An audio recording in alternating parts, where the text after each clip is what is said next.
can set it up freestanding, and in this case I'm going to show you how to set it up between two trees. And it costs? Well, if you can get a hold of the plastic for nothing. But yeah, if you actually bought the plastic, it incorporates 3 types of materials for the deluxe model, which this is, which is plastic, some material, in this case it's parachute, and a chunk of mylar. What's that? Part of the course too.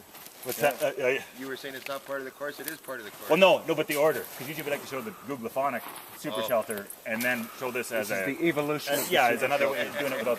We're doing it backwards. We're showing this first. There's a fella in Arizona that uses Tyvek from a house. Oh yeah. Which is reasonably durable, but you run it through the wash once, and apparently it holds its waterproofness, but it's really soft. And they're searching rescue down there, and they just roll in it. They put it in their sleeping bag and roll in it, or even just in their clothes and roll in it. So I guess this one we can, even though it's jumping ahead, we can explain the properties of it. Boy, somebody did a nice job holding that up. Yay! Sometimes it takes me 30 extra seconds.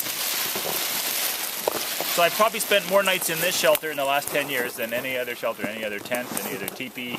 It's either under the stars or in this shelter. And so I've grown very fond of it. If I'm going to grab one shelter, if I'm not sure, I just grab this one, and then I know I'm covered in any kind of a base. So you can see the layout is actually, it's a piece of poly stretched out, and then on top of that piece of poly, it's a piece of parachute in this case. But it can be any fabric, but this parachute has nice and light.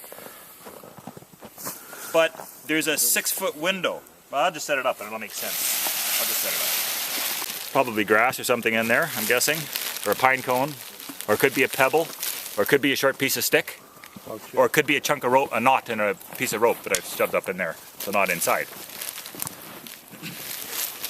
Is there another way I can tie off to this without using a pebble or a piece of stick or a pine cone? Is there any kind of special knots? What's that? Jam knot.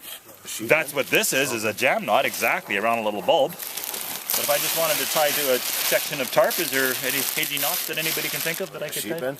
Sheet bend around a loop. Sheet bend, yeah. Does somebody have a piece of cord? I'm all out. The sheet bend, the origins of the sheet bend, so that's that knot you guys tied, is actually to tie a rope to a sail. The most handy thing a sheet bend is for is tying ropes together of an equal thickness.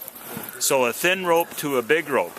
You can use it to tie your leader to your fly fishing line if you want. It works quite passably well. So your main fly line to your leader on the end of your fly line, use a sheet bend. Well, here's 2 ropes of different size. I can take a corner, or I can just bunch up a place in the middle. It doesn't matter. No matter. It works equally well. So now again, if I want to tie a sheet bend, I put a bend in this. Then I take my rope.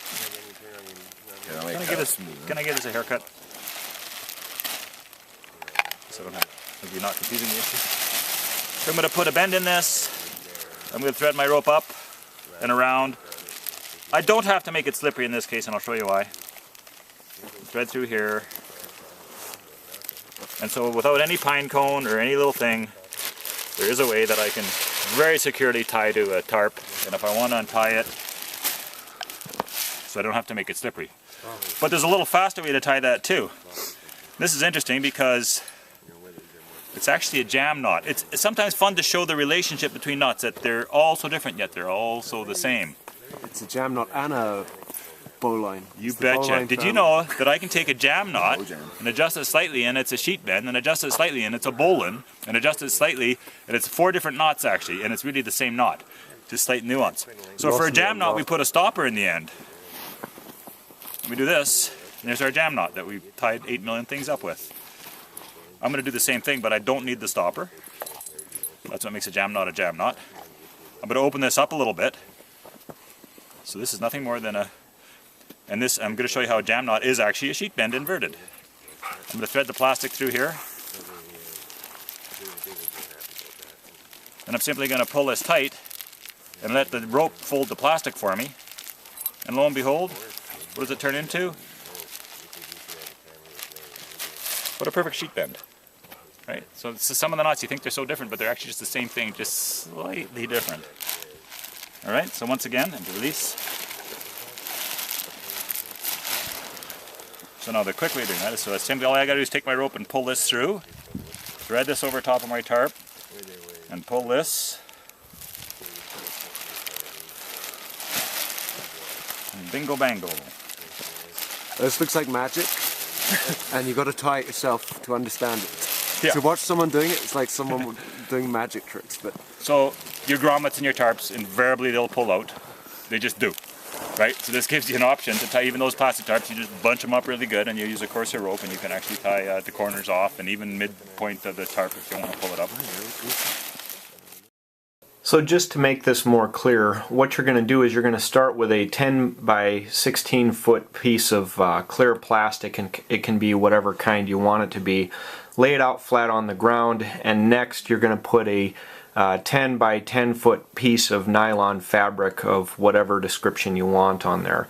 Now probably the cheapest nylon fabric you're going to be able to find is like an old parachute that you can buy off of eBay for, you know, not all that much money. But if you want to go to the trouble, you know, you can get a 10 by 10 foot tarp or whatever you want.